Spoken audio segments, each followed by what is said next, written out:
আওয়ামী লীগ সরকারের পুরোটা সময় জুড়ে বছর বয়সে একজন সন্তান আছে, তো আমি একজন বাবা হিসেবে আমি এগুলো আমি মেনে নিতে পারি নাই।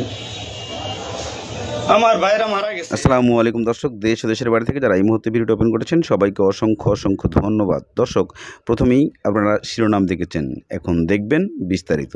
বিস্তারিতর প্রথম অংশেই আপনারা বিপ্লব কুমার কমিশনারকে নিয়ে কিছু বক্তব্য শুনবেন। এরই কিছু গোপন তথ্য ফাঁস হয়ে এসেছে। এই বিপ্লব কুমারকে আপনারা হয়তো অনেকেই জানেন। এই বিপ্লব কুমারের জন্য হাজার হাজার ফ্যামিলি নিঃস্ব হয়ে গেছে। বিপ্লব কুমারের জন্য বাবা মেয়েকে হারিয়েছে। আপনারা স্ক্রিনে একটা ভিডিও দেখেছেন প্রথম অংশেই, যে একজনকে ফিল্ম স্টাইল একটা মেয়েকে তুলে নিয়ে যাচ্ছে। এই সবই হচ্ছে বিপ্লব কুমারের মূল নাটক। এই নাটকের শুরুতেই এইভাবেই তার ক্ষমতা দেখে একের পর এক বাবা মার বুক খালি করেছে, একের পর এক মানুষকে গুম খুনের রাজত্ব চালিয়েছে।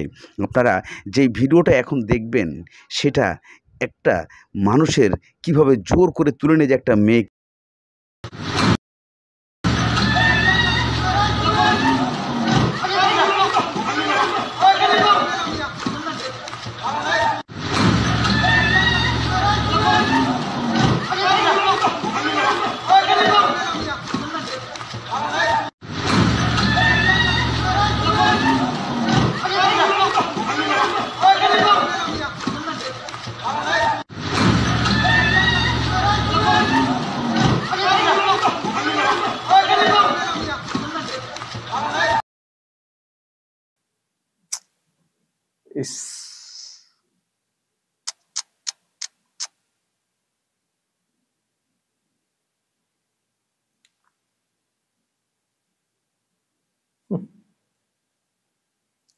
আমরা এই রকম শুনেছি যে ওই অমকের মেয়েকে তুলে নিয়ে চলে গেছে, তমকের মেয়েকে তুলে নিয়ে চলে গেছে।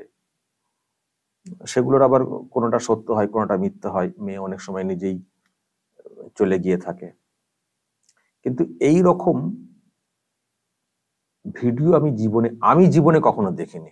সত্যিকারের কোনো ভিডিও যে কোনো বাড়ির মেয়েকে তুলে নিয়ে চলে যাওয়া হচ্ছে, আমি জীবনে এইরকম ভিডিও দেখিনি। আমি মিডিয়াতে 21 বছর বয়স থেকে আছি, কিন্তু আমি কখনো, আমরাও হয়তো কিছু কিছু খবর করেছি, অপহরণ করা হয়েছে ইত্যাদি, কিন্তু এইভাবে বাড়ি থেকে তুলে নিয়ে চলে যাওয়া হচ্ছে এই রকম ভিডিও আমি কিন্তু জীবনে দেখিনি। আমি জানি না আপনারা কখনো দেখেছেন কিনা এইসব ভিডিও। শরীরে কাঁটা দেয় এইসব ভিডিও। কি হচ্ছে এইসব? দর্শক, এটা তো ভাইরাল হিসেবে আমার কাছে এসছে, কিন্তু যে তথ্যটা আমি পেয়েছি সোশ্যাল মিডিয়ার দৌলতে, সে আমাদেরকে ব্যবহার করে তাদের স্বার্থ উদ্ধার করছে।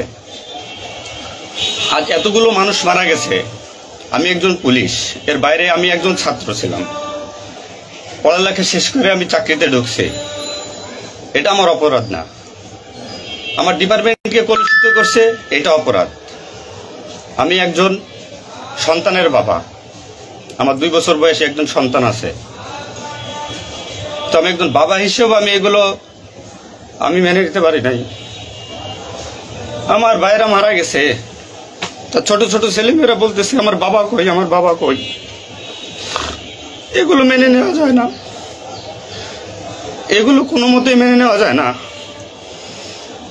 যারা সাধারণ মানুষ মারা গেছে তাদের পরিবারের কি অবস্থা? আজ আমার পুলিশে যেখানে পাচ্ছেন সেখানে নির্মমভাবে মৃত্যুবরণ করতেছে, পিটিয়ে পিটিয়ে মারতেছে। এর কারণ কি? আজ আমাদের কিছু সত্যের না স্বীকৃত বড় মহলের অফিসারদের কারণে। আর আজকে বাংলাদেশের সমস্ত পুলিশ ডিউটিতে না এসে আজকে কেন প্রতিবাদে দাঁড়িয়েছেন? আপনারা ইতিমধ্যেই জেনে গেছেন এই বিপ্লব কুমার, ডিবি হারুন এবং মামুন সাহেব বিভিন্ন এরকম পুলিশ কর্মকর্তার কারণে আজকে অনেক পুলিশ সন্তান হারিয়েছে, আজকে অনেক পুলিশ বাবা মাকে হারিয়েছে, আজকে অনেক পুলিশ বিদায় হয়ে চলে গেছে।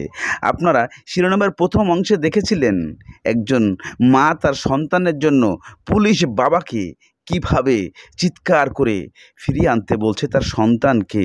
এইগুলা আমাদের দেশের সেই ইতিহাস হয়ে থাকবে, কেননা কিছু অসৎ পুলিশের অফিসারের কারণে রাজনৈতিকভাবে জড়িয়ে গিয়ে আজকে বাংলাদেশকে কলঙ্কিত করেছে পুলিশকে, কলঙ্কিত করেছে দেশের জনগণকে। এই কেমন বাংলার পুলিশ?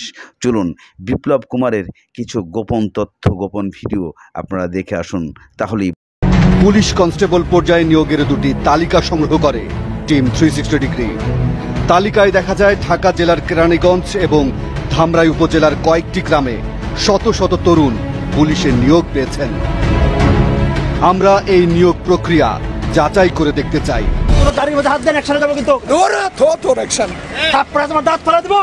আওয়ামী লীগ সরকারের পুরোটা সময় জুড়ে অপকর্মের মধ্য দিয়ে সমালোচিত হন ঢাকা। শত্রু হচ্ছে সেই জামাত শিবির চক্র যারা এবং বিএনপির যারা সন্ত্রাসী। নাশকতামূলক যে কর্মকাণ্ডগুলো সংগঠিত হয়েছে এবং দুঃখজনকভাবে কিছু আমাদেরকে বিপদগ্রস্ত করে পুরো বাংলাদেশের কাছে আমাদেরকে ধ্বংস করে যারা পলাতক হয়েছে তাদেরকে যাতে কোনোভাবেই দেশ ছাড়া না করা হয়। আমার জীবনের নিরাপত্তা, আমার পরিবারের নিরাপত্তা, যারা দেশ ত্যাগ কোনো ধরনের কোনো বিরোধী। আমাদের শত্রু হচ্ছে সেই জামাত শিবির চক্র যারা এবং বিএনপির যারা সন্ত্রাসী। নাশকতামূলক যে কর্মকাণ্ডগুলো সংগঠিত হয়েছে এবং দুঃখজনকভাবে কিছু প্রাণহানিও ঘটনা ঘটেছে। এতে করে ঢাকা শহরের যে আমাদের যে 50টি থানা রয়েছে সেই 50টি থানায় এখন পর্যন্ত 264টি মামলা এখন পর্যন্ত রুজু করা হয়েছে। আমার জানা মতে আরও 4-5টি মামলা প্রক্রিয়াধীন রয়েছে। তো এখন পর্যন্ত 264টি, এটি আরও 4-5টা মামলা বাড়তে পারে কিছুক্ষণের মধ্যে হয়তোবা। এখন পর্যন্ত নাশকতাকারী হিসেবে আমরা এখন পর্যন্ত প্রায় 2850 প্লাস মাইনাস অল্প দু একটা এদিক সেদিক হতে পারে, 2850 জনের মতো আমরা নাশকতাকারীকে গ্রেপ্তার করেছি এবং অসংখ্য আসামিকে আমরা কিন্তু রিমান্ডে এনেছি এবং তাদের কাছ থেকে আমরা গুরুত্বপূর্ণ তথ্য পেয়েছি। সেই তথ্যগুলি আমরা যাচাই বাছাই করে দেখছি, আমরা ক্রস চেক করছি এবং সেইগুলির ভিত্তিতে আমাদের যে পরবর্তী যে অভিযান, আপনারা জানেন যে আমাদের বিভিন্ন ধরনের অভিযান, কিছুটা হচ্ছে ব্লক রেড, কিছুটা আলাদাভাবে আমরা আমাদের যে অভিযান টার্গেট বেসড অভিযান আমরা পরিচালনা করছি এবং এই তথ্যগুলি আমরা এই নাশকতাকারী যারা আমাদের কাছে রিমান্ডে রয়েছে তাদের কাছ থেকে আমরা পেয়েছি। আমাদের যে গোয়েন্দা সেইখান থেকে আমরা কিছু তথ্য পাচ্ছি, সেই তথ্যগুলি আমরা বিচার বিশ্লেষণ করে আমাদের অভিযান আমরা পরিচালনা করেছি এবং এগুলি অব্যাহত থাকবে। তবে আমি পরিষ্কারভাবে আমাদের বলতে চাই, সাধারণ কোনো ছাত্র ছাত্রীদের সঙ্গে বাংলাদেশ পুলিশ তথা ঢাকা মেট্রোপলিটন পুলিশের কোনো ধরনের কোনো বিরোধ নেই। সাধারণ ছাত্রছাত্রী তারা কিন্তু আমাদের সন্তান সমতুল্য। তো সাধারণ ছাত্রছাত্রীরা, আমরা ঢাকা মেট্রোপলিটন পুলিশ সাধারণ ছাত্রছাত্রীদের ব্যাপারে অত্যন্ত সংবেদনশীল, তারা একেবারে আমাদের সন্তান সমতুল্য।